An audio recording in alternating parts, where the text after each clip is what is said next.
हमारे जितने भी माता एवं बहन जल झाड़ने के लिए आए हैं कृपया लाइन में चले और धक्का धुकी नहीं करे। और हाँ, एक जरूरी सूचना, यहाँ पे लफुओं का टोली आ चुका है, आप लोग सावधानी से रहे और बाबा का नारा लगाते चले। डीजे सूरज तिवारी। बाबा का नारा है, बाबा एक सहारा है, बाबा का नारा है, बाबा एक सहारा है, बाबा नगरिया दूर है, जाना भी जरूर है, बाबा नगरिया दूर है, जाना भी जरूर है।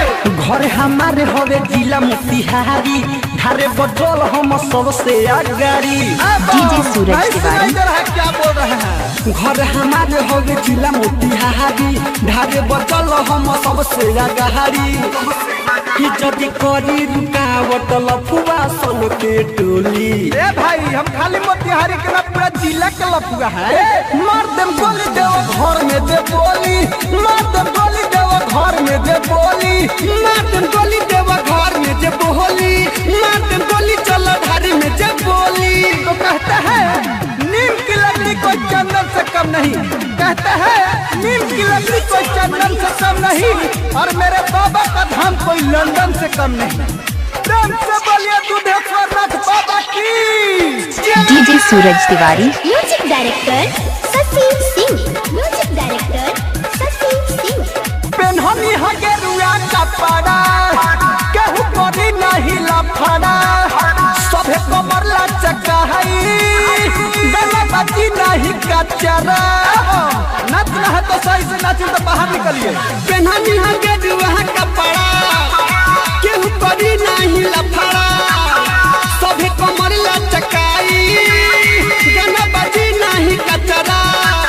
लड़की पर केहू लाला है ना नहना, नहीं तो पीठी पर टूटे लगी पहना। हरी खा के आइल बानी घर ही से भान के गोली। यहाँ लौंडिया बाजी नहीं चलेगा, क्योंकि बाबा का धाम है। मार दम गोली देव घर में दे बोली, मार दम गोली जल ढारे में दे बोली, मार दम गोली देव घर में दे बोली, मार दम गोली जल ढारे में दे बोली। डीजे सूरज तिवारी। हेलो, थोड़ा साउंड कम करो। एक आवश्यक सूचना, हमारा सिला न्यूज टीम की तरफ से सभी कंवरिया को हार्दिक हार्दिक अभिनंदन करती है और करती रहेगी। Recording by Sheela films, Motihari. DJ Suraj Tiwari. चिलम छाप जिंदाबाद, जिंदाबाद जिंदाबाद, चिलम छाप जिंदाबाद, जिंदाबाद जिंदाबाद। हमारे टीम की गौरी हेमंत जी नहीं दिख रहे, कृपया मेरे बात को सुनने में शांत के पास आए। बोल बम का नारा है, बाबा एक सहारा है, बोल बम का नारा है। सुना सस्ती राइटर राधे, चला जनी आगे आगे, लाइन में रह तू खड़ा, नहीं तो लाठी लगी बाजे।